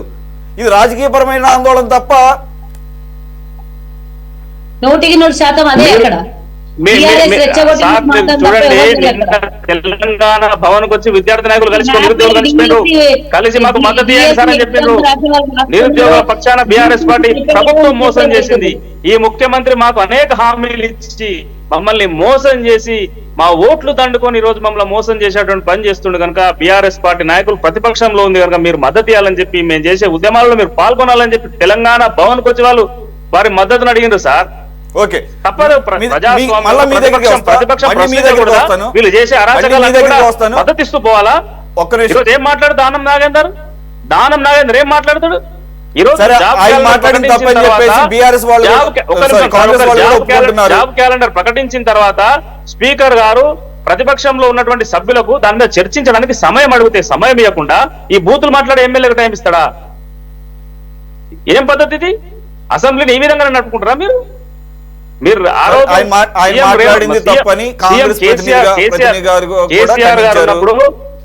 కేసీఆర్ గారు ముఖ్యమంత్రిగా ఉన్నప్పుడు బట్టి విక్రమార్క గాని శ్రీధర్ బాబు గాని వీళ్ళు ఎంతసేపు ప్రతి పద్దుల మీద మాట్లాడినరు? గంటలు అసలు సభ ఎన్ని గంటలు నడిపిస్తుందో చెప్పాలి. మాకు ఎంత సమయం ఇచ్చిండ్రు అనేది తర్వాత పెడితే సభ ఎన్ని గంటలు డిస్టర్బ్ చేయలే. ఎన్ని గంటలు మాట్లాడే అవకాశం ఈ రోజు ముఖ్యమంత్రికి ఆ రోజు ఇచ్చిండ్రు. ఈ రోజు టీఆర్ఎస్ పార్టీ నాయకులు మాట్లాడితే టీవీలలో చూపిస్తారు, కడి చేస్తారు, ఇబ్బందులకు గురి చేస్తారు. ఇదేంటండి ఇది ప్రజాస్వామ్యమా? 39 మంది ఎమ్మెల్యే ఇచ్చినటువంటి పార్టీ, ప్రధాన ప్రతిపక్షంలో ఉన్నటువంటి పార్టీ, దాన్ని కూడా గౌరవించాల్సినటువంటి అవసరం ఉంది. కానీ మేము మా విధానానికి నచ్చినట్టుగా మేము అసెంబ్లీ నడుపుకుంటాం, మేము చెప్పిందే వినాలి, మేము చేసిందే పాటించాలి అనేటువంటి దాంట్లో ఈ ప్రభుత్వం ఉంది కనుకనే, ప్రభుత్వం అసెంబ్లీలో అవకాశం ఇస్తలేదు కనుకనే మేము బయటకు వచ్చి ఉద్యమాలు చేయాల్సినటువంటి పరిస్థితి వస్తుంది. మీరు నిన్న ఎందుకు జాబ్ క్యాలెండర్ ప్రకటించిన తర్వాత సభ్యులకు మాట్లాడేటువంటి అవకాశం ఎందుకు ఇవ్వలేదు? మీరు ప్రతిపక్షం సభ్యులకు హరీష్ రావు అడుగుతున్నారు కదా, టీఆర్ఎస్ పార్టీకి చర్చించేటువంటి అవకాశం ఇవ్వండి. అసెంబ్లీని బంద్ చేసుకుని ఎందుకు పోవాలా? ఎందుకు హుటాహుటిన ఆ జాబ్ క్యాలెండర్ ప్రకటించి ఉప ముఖ్యమంత్రి గారు వెళ్ళిపోవాలా? దీని మీదగా చర్చకు వస్తే ఈ విధానాలు కరెక్ట్ లేవు గనక, వీళ్ళ బండారం బయటపడుతుంది కనుక, నిరుద్యోగులు వీళ్ళు రేపొద్దున రోడ్ల మీద తిరగనియరు కనుక ఈ చర్చ జరగతైనటువంటి ప్రయత్నం చేసే ఆ బూతులు మాట్లాడేటువంటి ఎమ్మెల్యే అదేమన్నా ప్రజాస్వామ్యమా? ఏందండి రౌడీలాగా, వీధి రౌడీలాగా ముఖ్యమంత్రి ఆ మహిళల్ని అవమానపరుస్తాడు, ముఖ్యమంత్రి ఆ మహిళల్ని అవమానపరుస్తాడు. అసలు అది కౌరవుల సభగా నడుస్తుంది ఈ రోజు. దాన్ని ఈ సుజాత అక్కయ్య లాంటి వాళ్ళు సమర్థించడం బాధగా ఉంది, ఇలాంటి వాళ్ళు సమర్థించడం బాధగా ఉంది. ఒక మహిళలకు అవమానం జరుగుతుంది. సుజాత్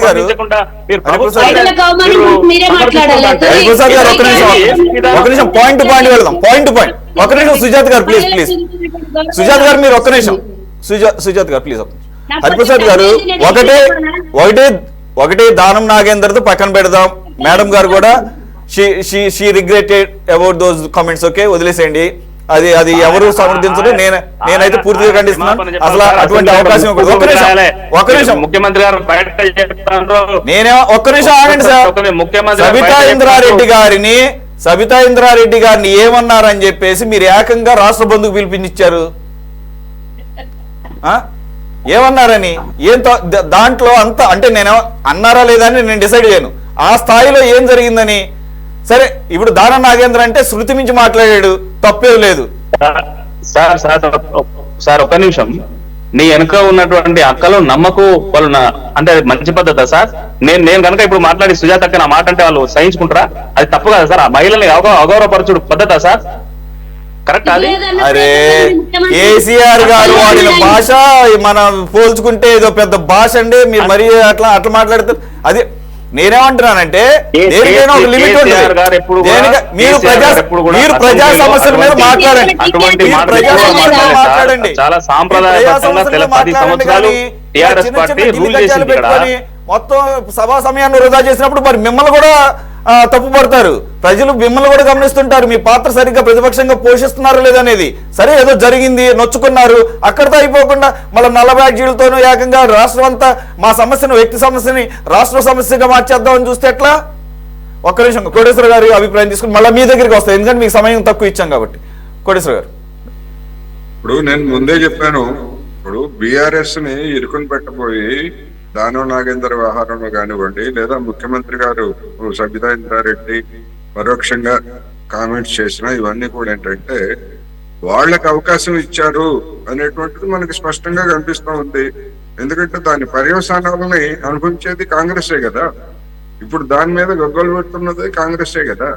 అందువలన మనం వ్యూహకర్తలుగా ఉన్నటువంటి వాళ్ళు ఇప్పుడు దానం నాగేందర్ ఆ విధంగా రెచ్చిపోవడానికి కూడా అంతకుముందు పాడి కౌశిక్ రెడ్డి అదే స్థాయిలో ఆయన స్పందించాడని కదా వచ్చింది. అందువలన పాడి కౌశిక్ రెడ్డి అయినా లేకపోతే దానం నాగేందర్ అయినా ఎవరైనా కానీ సభ్య సమాజం ఉపయోగించినటువంటి పదజాలాన్ని ఉపయోగించినప్పుడు రెండు పార్టీలు ఏ పార్టీకి సంబంధించిన సభ్యుడైతే ఆ పార్టీ వాళ్ళు వెంటనే అది చేయాలి. ఆ విధంగా చేయకపోవడం అనేటువంటిది మరి అది కావాలని వదిలేసినట్టే కదా. ఆంబోతుల్ని లోకం మీదకి వదిలేసినట్టుగా ఆ విధంగా వదిలేసేట్లయితే చట్టసభలకి గౌరవమే ఉంటది, అధికారానికి కానీ ప్రతిపక్షానికి కానీ గౌరవమే ఉంటది. అందుకని ఇది ఒక విధంగా చెప్పాలంటే కాంగ్రెస్ మరి ఏదన్నా ఒక సభను నడిపేటప్పుడు, ఎందుకంటే అధికారంలో ఉన్నటువంటి పార్టీ వ్యూహాత్మకంగా వ్యవహరించాలి. ఆ వ్యూహాత్మకంగా వ్యవహరించేటువంటి క్రమంలో ఉక్రోషాలు లేకపోతే గతంలో జరిగినటువంటి వాటిని దృష్టిలో పెట్టుకొని అట్లా కనుక చేసేట్లయితే ఇదే విధమైనటువంటి రభస రాబోయే రోజుల్లో కూడా కొనసాగితే ఏమిటి రాష్ట్ర భవిష్యత్తు, ఏమిటి రాష్ట్ర ప్రజలు ఎన్నుకున్నటువంటి అసెంబ్లీలో ఏమి చర్చిస్తారు? ఒకదానికొకటి కంటిన్యూషన్ వస్తుంది. అందుకని ఇది అవాంఛనీయమైనటువంటి పరిణామం. ఈ పరిణామానికి అధికార పక్షం బాధ్యత వహించాల్సి వస్తుంది. అయితే దాన్ని భూతత్వంలో చూపించి ప్రతిపక్షం కూడా అడ్వాంటేజ్ తీసుకుంటున్నది. ఇప్పుడు ఉదాహరణకి అశోక్ నగర్కి వస్తారా లేకపోతే ఉస్మానియా యూనివర్సిటీకి వస్తారా అని చెప్పేసి వాళ్ళు బీఆర్ఎస్ నాయకులు చెప్తున్నారు. మరి 10 సంవత్సరాల క్రితం కాంగ్రెస్ ప్రతినిధులు టీవీ చర్చల్లో అడిగింది ఏమిటి? ఉస్మానియా యూనివర్సిటీకి వచ్చే దమ్ముందా బీఆర్ఎస్ నాయకులు అని చెప్పేసి కాంగ్రెస్ పార్టీ ప్రతినిధులు కూడా ప్రశ్నించారు. మరి ఆ రోజు ఎందుకని ఆ సవాల్ని స్వీకరించలేదు? అదేవిధంగా అశోక్ నగర్ కి కూడా రావటం మరి బీఆర్ఎస్ నాయకులు ఎప్పుడు రాలేదు కదా. అందుకని అధికారంలో ఉన్నప్పుడు ఒక వైఖరి, లేనప్పుడు ఒక వైఖరి అనేటువంటిది అటు కాంగ్రెస్ వైపు కనిపిస్తా ఉంది, ఇటు బీఆర్ఎస్ వైపు కూడా కనిపిస్తా ఉంది. ఇక ఉద్యోగ ఖాళీలకు సంబంధించి మన సుజాత గారు ఒక విచిత్రమైనటువంటి వాదన చేశారు. ఎవరో చచ్చిపోతే ఆ ఖాళీలు మాకెట్టా తెలుస్తుంది అని చెప్పేసి అన్నారు. చచ్చిపోయే వాళ్ళ గురించే ఆందోళన కాదమ్మా, ఇప్పుడున్నటువంటి ఖాళీలు ఇన్ని చేయడానికి నోరు రాకపోతే ఎలాగా? ఇప్పుడున్నటువంటి ఖాళీలు ఇన్ని అనేది ఒకటి. రెండోది, నోటిఫికేషన్ ప్రకటించేటప్పుడు మొత్తం ఖాళీలన్నీ కూడా భర్తీ చేస్తారు అనుకోమంటున్నారు. అటువంటిది లేదు. ఎందుకు అంటే టీచర్లకు సంబంధించి గత ఏడాది నోటిఫికేషన్ లేదా ఈ చర్చకు సంబంధించి చర్చ వచ్చినప్పుడు తెలంగాణలో 20 నుంచి 25,000 టీచర్ల పోస్టులు ఖాళీగా ఉన్నాయని చెప్పేసి యూటీఎఫ్ లాంటి సంస్థలు, అదేవిధంగా టీచర్ల ప్రతినిధిగా ఉన్నటువంటి నర్సిరెడ్డి గారు, ఎమ్మెల్సీ నర్సిరెడ్డి గారు, ఆయన లెక్కలతో సహా చెప్పారు దాదాపు 20,000 పైన పోస్టులు ఉన్నాయని. కానీ ఇప్పుడు ఏం చెప్తున్నారు, 11,000 చిల్లర పోస్టులకి మేము నోటిఫికేషన్ ఇచ్చామని చెప్తున్నారు. మరి అదే విధంగా రేపు నోటిఫికేషన్ ఇచ్చేటువంటి దానిలో మేము కొండంత రాగం తీసి ఏదో కుని గొంతు కీసిపోయినట్టుగా ప్రకటనలు చేసి ఏదో 100, 150 లేకపోతే 200, 500 పోస్టులు ఇస్తే దానివల్ల జాబ్ క్యాలెండర్ వల్ల ఉపయోగం ఏంటి? అందుకని ఇవాళ టీచర్ల పోస్టులు ఇన్ని ఖాళీగా ఉన్నాయి. వీటిని ఒకే ఏడాది మేము భర్తీ చేయలేము, 2 సంవత్సరాల్లో భర్తీ చేస్తాము. 2 సంవత్సరాల్లో, ఎందుకంటే ఈ సంవత్సరం రిటైర్మెంట్ అనేటువంటివి చాలా పెద్ద ఎత్తున ఉన్నాయి. ఇవన్నీ కూడా సార్ చూస్తారు. కోటేశ్వర గారు యాజ్ ఎ నయీవ్ గా, ఐ మీన్ ఒక సామాన్య అయినటువంటి వ్యక్తిగా నాకున్న డౌట్ అండి, ఎందుకని ఆ ప్రయత్నం జరగలేదు? 8 నెలల పాటు టైం తీసుకున్నారు.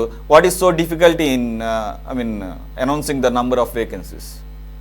ఇప్పుడు 2 లక్షల లేకపోతే 1,90,000 అనేటువంటిది సంఖ్య 2 లక్షలు కావచ్చు, లేదా 1,90,000. ఎందుకంటే పెరిగేదే తప్ప తగ్గేటువంటిది లేదు.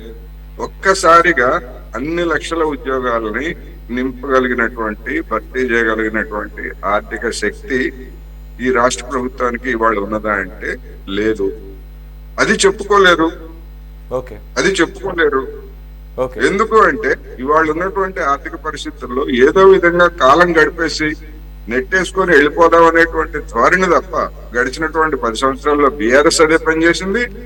అంతకు ముందు అధికారంలో ఉన్నటువంటి ఉమ్మడి రాష్ట్రంలో అధికారంలో ఉన్నటువంటి కాంగ్రెస్ గాని లేదా తెలుగుదేశం గాని, ప్రతి ప్రభుత్వము, ఇవాళ కేంద్రంలో ఉన్నటువంటి బీజేపీ కానివ్వండి, ప్రతి ప్రభుత్వము అదే విధమైనటువంటి ధోరణి. ఎందుకు అంటే కొన్ని సంవత్సరాల పాటు ఖాళీలు నింపకపోతే ఖజానా మీద భారం తగ్గుతుంది. అందువల్ల అది తప్ప బాధ్యతాయుతంగా ఇప్పుడు విద్య, వైద్యం అనేటువంటివి సేవా రంగాలు.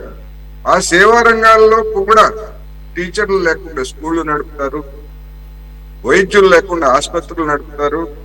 ఎక్కడి నుంచి వస్తాయండి?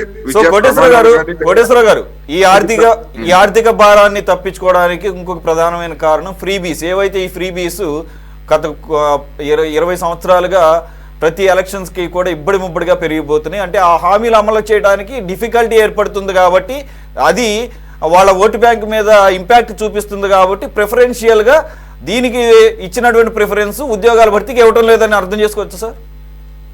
సురేష్ గారు, మీరు చెప్పింది రాష్ట్ర ప్రభుత్వాల మీద బీజేపీ అటువంటి విమర్శ చేస్తా ఉంది. ఉచితాలు ఇస్తున్నారు, ఖజానా అంతా ఖాళీ చేస్తున్నారు, మేము అటువంటి ఉచితాలు ఇవ్వం, మేము అటువంటి ఓట్ పాలిటిక్స్ చేయము అని చెప్పేసి వాళ్ళు చెప్తున్నారు.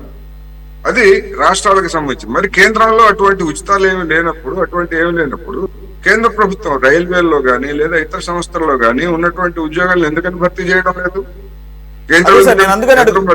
నేను అందుకనే మీ నుంచి నేను కారణం తెలుసుకుందాం అనుకుంటున్నాను, వీళ్ళ యొక్క దాని ఐడియా బిహైండ్ ఇట్. అందుకనే ఉచితాల మీద దాడి చేయడానికి ఉచితాల మీద దాడి చేస్తున్నారు. మరి ఉచితాలు లేనటువంటి రాష్ట్రాలు లేదా ఉచితాలు లేనటువంటి కేంద్ర ప్రభుత్వం ఎందుకని ఉద్యోగాలు భర్తీ చేయడం లేదు? అది కదా సమస్య. ఇప్పుడు ఉదాహరణకి సామాజిక పెన్షన్స్ ఆంధ్రప్రదేశ్ లో 4,000 చేశారు. సరే, ఇక్కడ 2,000-4,000 చేస్తా ఉన్నారు. మరి బీజేపీ పాలిత రాష్ట్రాల్లో ఎంత ఉన్నాయండి? కొన్ని చోట్ల 200, కొన్ని చోట్ల 300, కొన్ని చోట్ల 1,000 రూపాయలు అట్లా ఉన్నాయి. మరి అక్కడేమీ ఉచితాలు లేవు. ఇప్పుడు ఉదాహరణకి యోగి ఆదిత్యనాథ్ గారికి బుల్డోజర్ల మీద ఉన్నటువంటి శ్రద్ధ సామాజిక పెన్షన్లు ఇవ్వటాల మీద లేదు. అందుకనే మన ఎన్నికల్లో ఆయన అనుభవించాడు. అందుకని మొత్తం దేశానికే తలమానికం అని చెప్పుకున్నటువంటి గుజరాత్ లో కూడా 1,000 రూపాయల కంటే లేవండి పెన్షన్స్, సామాజిక పెన్షన్స్. ఎట్ట బతుకుతారండి ముసలాళ్ళు ఇవాళ ఉన్నటువంటి పరిస్థితుల్లో? నరేంద్ర మోడీ గారు వృద్ధుడే కదా, ఆయన కూడా 70 ఏళ్ళు దాటాయి కదా. వృద్ధుల సమస్య ఆయనకు తెలియదా? ఆయనకేం సమస్యలు ఉంటాయి? ఆయనకేముంటాయిలేండి, వృద్ధుడైన ఆయన 10 లక్షల రూపాయలు సూట్ వేసుకునే కెపాసిటీ అయింది. ఇది వేరు. 10 లక్షల రూపాయల సూటు ఆయన సొంతంగా కొనుక్కుంటాడా, ఎవరన్నా ఇస్తారా, లేకపోతే ప్రభుత్వ ఖర్చు, అది వేరు. నేను ఏమంటున్నానంటే బాధ్యత అంటే ఉచితాల మీద మీరు ఉచితాలు అనేటువంటి ప్రస్తావించారు కనుక చెప్తున్నా. ఉచితాల మీద ఏమో అవసరమైనప్పుడు ఆ దాడి చేస్తారు, మరి ఉచితాలు లేనప్పుడేమో ఇటువంటి ఏమన్నా చేస్తారంటే అటువంటి ఏమి చేయరు. కానీ ఇవన్నీ కూడా ఏంటంటే బాధ్యత లేకపోవడం అనేటువంటిది, బాధ్యతను గుర్తెరకపోవడం అనేటువంటిది ప్రధానమైనటువంటి కారణం. ఎందుకంటే అడిగే జనాలు కూడా అట్లాగే ఉన్నారు. మా స్కూల్లో టీచర్లు లేకపోతే మేము ధర్నా చేస్తామని ఎన్ని స్కూళ్ళల్లో, ఎన్ని గ్రామాల్లో, ఎన్ని పట్టణాల్లో ధర్నాలు చేశారండి? అవును. ఆసుపత్రుల్లో వైద్యులు లేకపోతే ఎక్స్రే యంత్రాలు ఉన్న ఫిల్ములు లేకపోతే, ఫిల్ములు ఉన్న ఎక్స్రే యంత్రాలు లేకపోతే, మందులు ఇచ్చే వాళ్ళు ఉన్నా కానీ మందులు లేకపోతే ఎక్కడన్నా ప్రజలు వీధుల్లోకి వచ్చి ఆందోళన Right, చేసినట్టు sir. ఉందా? ఓకే ఒకటి సార్. ఎన్నికల్లో మాకు ఫలానా పార్టీ వాడు ఇన్ని డబ్బులు ఇవ్వలేదని ధర్నాలు చేసినటువంటి జనం మరి తమ సేవలకు వచ్చేసరికి, అందుకని దాన్ని ఆ బలహీనతను ఆసరాగా చేసుకొని ఈ విధమైనటువంటి చేస్తున్నారు. Right, okay. హరిప్రసాద్ గారు, ఇందాక మనం అసెంబ్లీ ప్రొసీడింగ్స్ గురించి మాట్లాడుకునే సందర్భంలో సరే వారు అనుచితంగా ప్రవర్తించారు, కొంత లైన్ కూడా దాటిన సందర్భాలు కాదు. అదే సమయంలో మీరు మినిస్టర్గా ఉన్నటువంటి సీతక్క గారిని కూడా మరి మీరు ఆ రకంగా మాట్లాడటం అనేది, ఆవిడ కూడా బాధపడిందిగా. ఆదివాసీ మహిళలైనటువంటి నేను, మంత్రిని అయినటువంటి ఇప్పుడే మంత్రి గారు మాట్లాడిన మంత్రి గారు, ఆవిడకి ఎలా వచ్చినాయి భూములు, ఎవరు మా ప్రభుత్వమే కదా కేటాయించిందని బీఆర్ఎస్ ప్రభుత్వం అంటున్నప్పుడు ఆవిడ చాలా క్లియర్గా చెప్పింది, అదేం మీరు ఏదో దానంగా ఇస్తే వచ్చింది కాదు, మా నాన్నగారు ఈ రోజు కూడా అడవికి పోతాడు, నేను మంత్రినైనా ఎమ్మెల్యేనైనా కానీ మా వృత్తి ధర్మం అది, మేము ఆదివాసీ మహిళగా ఆదివాసీలుగా ఆయన డ్యూటీ ఆయన చేస్తాడు. కాబట్టి 2006లో కాంగ్రెస్ ప్రభుత్వం ఏదైతే తీసుకొచ్చిందో అడవిలో పోడు భూములు పోడు చేసుకుంటున్నప్పుడు కొన్ని ఎకరాలకు పోడు చేసుకుంటే వారికి రావాల్సినటువంటి హక్కుగా భూమిని కేటాయిస్తే దాన్ని ఏదో దానం చేసామని చెప్పేసి మళ్ళీ అసెంబ్లీ సాక్షిగా చెబుతున్నారు. అది కూడా 10 సంవత్సరాల్లో చివరిలో చేసినటువంటి ఎలక్షన్స్ బిఫోర్ చేసింది అది అని చెప్పేసి అంటున్నప్పుడు మరి అది కూడా కించపరచడం అవుతుందిగా. మరి మీరు మహిళలను కించపరచడం అనే విషయాన్ని మీరు అంతా హైలైట్ చేస్తున్నప్పుడు సార్ అట్లా ఆ విధంగా అనలేదు. వాళ్ళు ఈ ప్రభుత్వం ఏం చేయలేదని సీతక్క గారు మాట్లాడినప్పుడు ఏమెందుకు చేయలేదు, మీకే చేసినాము, మీ కుటుంబానికి లబ్ధి జరిగింది ఈ ప్రభుత్వం ఉన్నప్పుడు అని చెప్పే ప్రయత్నం చేసిన తప్ప సీతక్క గారిని ఏదో అవమానించాలనేది లేదు. ఈరోజు పోడు భూముల మీద తీసుకున్నది ఎవరండి? బీఆర్ఎస్ ప్రభుత్వం కాదా? ఆ సమస్య ఎన్ని రోజుల నుంచి పెండింగ్ ఉంది? ఎప్పుడో నుంచి పెండింగ్ ఉన్నటువంటి సమస్యను కేసీఆర్ గారే కదా పరిష్కరించింది.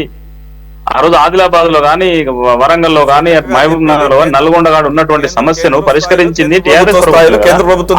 ఆ క్రమంలోనే వారికి చెప్పేటువంటి ప్రయత్నం, అక్కడ మీరు ఏం జరగలేదంటారు, మీ కుటుంబానికే టిఆర్ఎస్ పార్టీ ప్రభుత్వం నడిపినప్పుడు లబ్ధి జరిగిందనేటువంటి మాట చెప్పేటువంటి ప్రయత్నం చేసేది ఒకటి.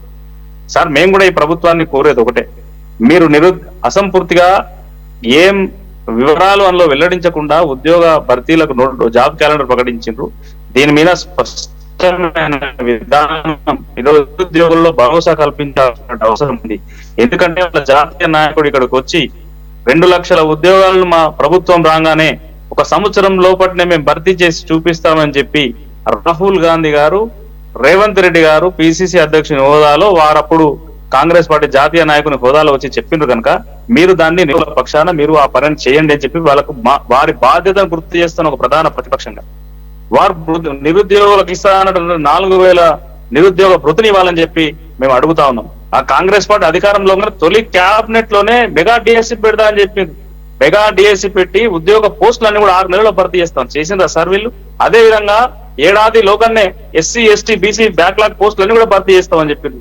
ప్రతి సంవత్సరం జూన్ 2కు జాబ్ క్యాలెండర్ ప్రకటిస్తామన్నారు. నిరుద్యోగ రహిత రాష్ట్రంగా తీర్చిదిద్దాం, అన్ని శాఖల్లో ఉన్నటువంటి నిరుద్యోగులకు అవకాశం కల్పి. ఇంకొకటి వీళ్ళు పెద్ద మోసం, పెద్ద దగ, యూత్ కమిషన్ వేసి 1000 కోట్ల నిధులు కేటాయించి నిరుద్యోగ యువతకు 10 లక్షల రూపాయలు వడ్డీ లేని రుణాలు ఇస్తా అని చెప్పి ఒక అబద్ధపు ప్రచారణ చేసి ఈరోజు నిరుద్యోగుల ఓట్లు దండుకున్నారు. మరి అటువంటి మేము ప్రశ్నించద్దా సార్? అడగద్దా ప్రభుత్వాన్ని? సుజాత అక్కయ్య గారికి బాగా కోపం వస్తుంది కానీ అడగద్దా? ఈరోజు ప్రభుత్వం చేసిన తప్పిదాలను ప్రతిపక్షమే కదా తీసేది, వెలికి తీసేది, పోరాడేది, అడిగేది. మీరు మీకు సమయం వేయం, బయట కూడా సమయం వేయమంటే ఏం పద్ధతి ప్రభుత్వం? ఇది ప్రభుత్వం అనేది ప్రతిపక్షానికి సమయం ఇచ్చి ప్రభుత్వం చేసేటువంటి సూచనలు పరిగణనలకు తీసుకొని పరిపాలన వారికే మంచిది కదా, వారికే మంచిది. మేము 10 సంవత్సరాలు ప్రజలకు సేవ చేసినాం, ఎక్కడో తేడా వచ్చింది, ప్రజలకు మాకు ఒక 1.8 గ్యాప్ ఏర్పడ్డది. సరే మీరు ఇలా ప్రభుత్వంలో ఉన్నారు, మేము ప్రతిపక్షంలో ఉన్నాం, మేము చేయగలిగిన అంతా చేసినాం. ఈరోజు ఈ రాష్ట్రంలో అత్యధిక ఉద్యోగాలు భర్తీ చేసింది టిఆర్ఎస్ పార్టీ ప్రభుత్వమే సార్. వ్యవసాయ శాఖలో కానీ, ఇరిగేషన్ లో కానీ, అదే విధంగా అన్ని శాఖల్లో చూసుకుంటే అత్యధికంగా ఉద్యోగాలు భర్తీ చేసింది టిఆర్ఎస్ ప్రభుత్వమే. అదేవిధంగా వీళ్ళు మొన్న ఇచ్చినటువంటి Right. 30,000 హరిప్రసాద్ గారు, నియామక పత్రాలు ఇచ్చింది కూడా హరిప్రసాద్ గారు, అది మీరు ఎలక్షన్ల హరిప్రసాద్ టైంలో గారు, కోడ్ మీరు కారణంగా భావించినట్టుగా కొన్ని, అదేవిధంగా మీరు భావించినట్లుగా మీరంతా సవ్యంగా చేశారు అని అనుకుని ఉంటే మొన్న ఎలక్షన్స్ లో రిజల్ట్స్ కూడా మీకు అనుకూలంగానే వచ్చేది. మరి ఆ రకంగా రిజల్ట్స్ రాలేదు. సరే మీరే అంటున్నారు ఎక్కడో తేడా కొట్టిందని. ఎక్కడో కాదు, చాలా వాటిలో తేడా కొట్టింది. ఆ విషయం మీకు తెలుసు. అనేక సందర్భాల్లో కేటీఆర్ గారు కూడా ఒప్పుకున్నారు. ఒక నిమిషం కామనండి. ఇలా కాంగ్రెస్ పార్టీ కూడా గతంలో పోటీ చేస్తే ఒక్క జిల్లా పరిషత్ కూడా ఇక్కడ గెలవలే.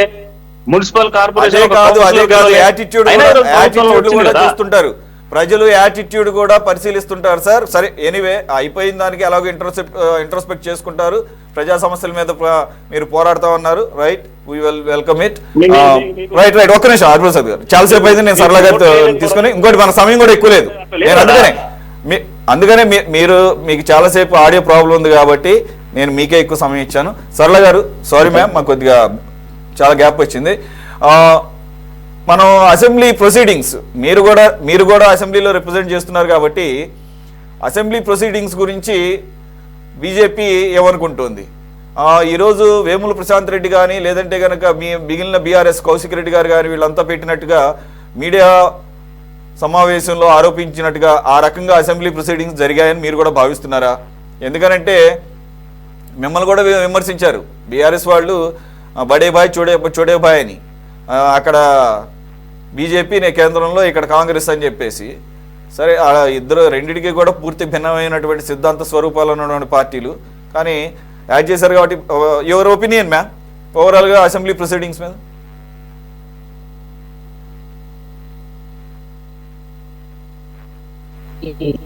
ఇప్పుడు ఉద్యోగ భృతి గురించి, నమస్తే, ఇది ఉద్యోగ భృతి గురించి ఏదైతే మాట్లాడుతున్నారో, ఫస్ట్ థింగ్ అది టిఆర్ఎస్ ప్రభుత్వం కూడా వారు చెప్పింది వారు చేయలేదు.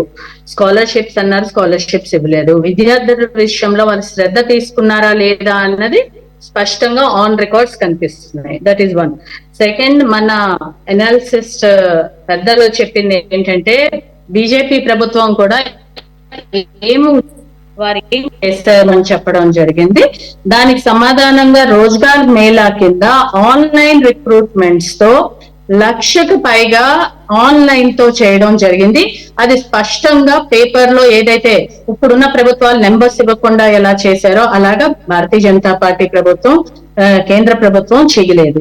And permanent jobs past 9 years లో గవర్నమెంట్ పర్మనెంట్ జాబ్స్ 7,22,000 వరకు ఇవ్వడం జరిగింది. అవన్నీ పర్మనెంట్ రిక్రూట్మెంట్స్. ఇది అఫీషియల్ రికార్డ్.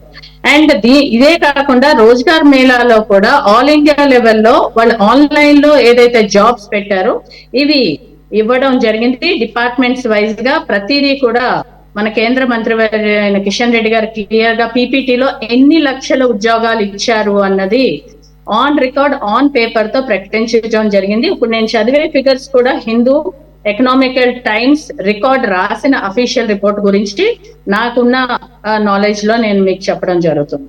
అలాగా వారు ఇంకొకటి కూడా మన అసెంబ్లీలో మాట్లాడడం ఏదైతే స్కిల్ ఎన్హాన్సింగ్ విషయంలో కేంద్ర ప్రభుత్వం తీసుకున్న దానికి రాష్ట్ర ప్రభుత్వాలు కూడా శ్రద్ధ తీసుకోవాల్సిన అవసరం ఖచ్చితంగా ఉంది అని గత 8-9 ఏళ్ల నుంచి కూడా టిఆర్ఎస్ ప్రభుత్వానికి చెప్పడం జరుగుతుంది, ఇప్పుడున్న ప్రభుత్వానికి.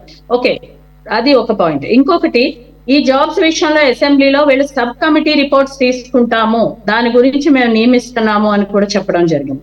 మేము అనేది ఏంటంటే సబ్ కమిటీ రిపోర్ట్స్ ఏదైతే ఉన్నాయో అది సిస్టమేటిక్ గా అర్లియస్ట్ టైంలో అది కంప్లీట్ చేయాల్సిన అవసరం ఖచ్చితంగా ఉంది. యంగ్ ఇండియా స్కిల్ ఇండియా అన్నది ఏదైతే చెప్పారో ఆ యంగ్ ఇండియా స్కిల్ ఇండియా కూడా దానికి ఒక ప్రామాణికత పద్ధతిగా ముందుకెళ్తే బాగుంటుందని మా ఉద్దేశం. జీవో 55 ప్రకారం వాళ్ళు ఏదైతే ఉందో దాని ప్రకారం ఎంతవరకు వారు దీన్ని తీస్తున్నారు. ఇంకోటి, వారు అన్నారు వీరు అన్నారు అనడానికి 2 చేతులు లేదే తప్పట్లు రావు.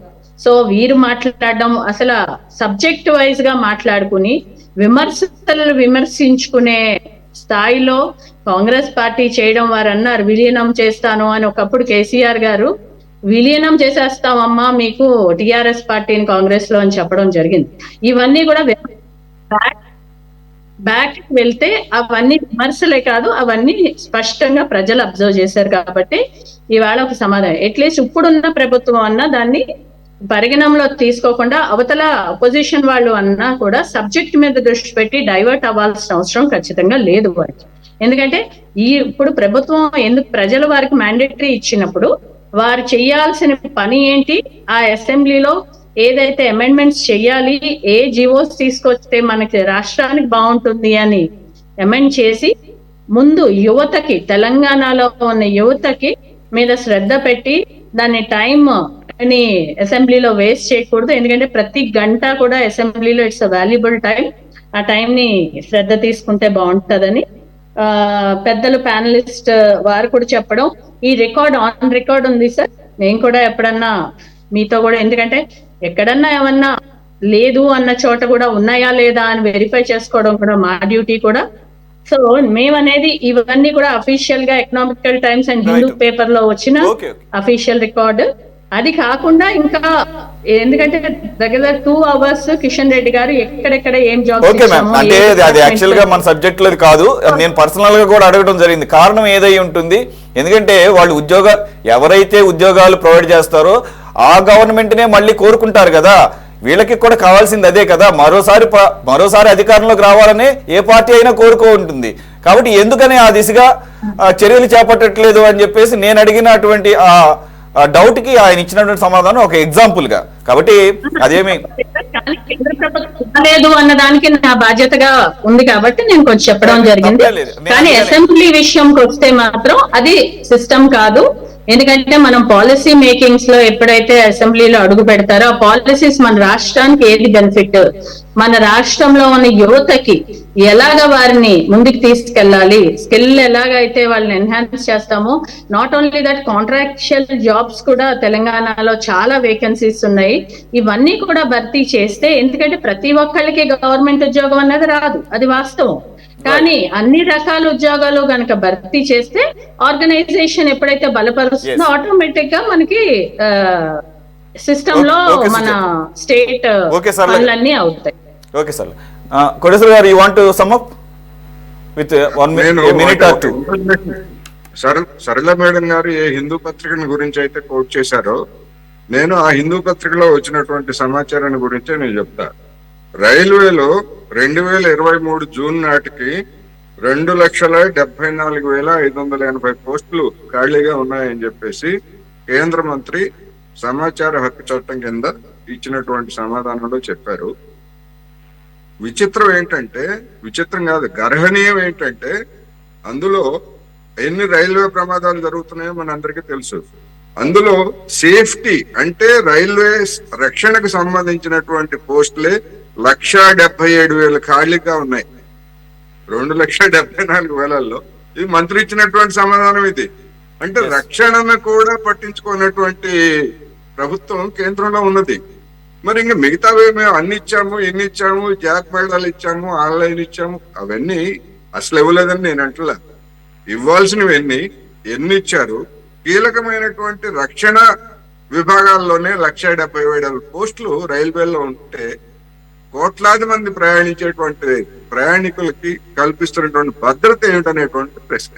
ఇంకోటి అదే రిఫ్లెక్ట్ అవుతుంది కూడా కదా, మనకి రెగ్యులర్ గా జరుగుతున్న రైల్వే ప్రమాదాలు. ఆల్రెడీ ఎవరికి తెలియదు, మొన్నటి వరకు కవచ్ అనేది డిస్కషన్ లోకి వచ్చిన తర్వాత ఆల్రెడీ కవచ్ ఉంది కదా అని అనుకుంటే, లేదు, చాలా చోట్ల కవచ్ అనేది రక్షణ వ్యవస్థ లేదు, అన్ని లైన్స్ లోను ఇప్పుడు ఇంప్లిమెంట్ చేస్తాం, కొన్ని చోట్ల ఉంది, కొన్ని లైన్స్ లోనే ఉందని చెప్పేసి నిన్న చెప్పడం జరిగింది.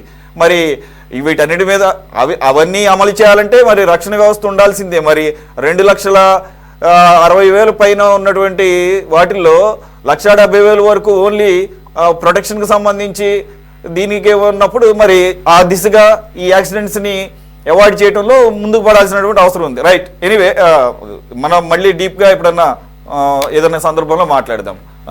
సరళ గారు, thank you very much for joining. సరళ గారు, కోటేశ్వర గారు, హరిప్రసాద్ గారు, అలాగే కాంగ్రెస్ ప్రతినిధి సుజాత గారు. ఇది వాటి టాప్ డిబేట్. మరో అంశంతో మళ్ళీ కలుద్దాం. Stay tune to city 24/7.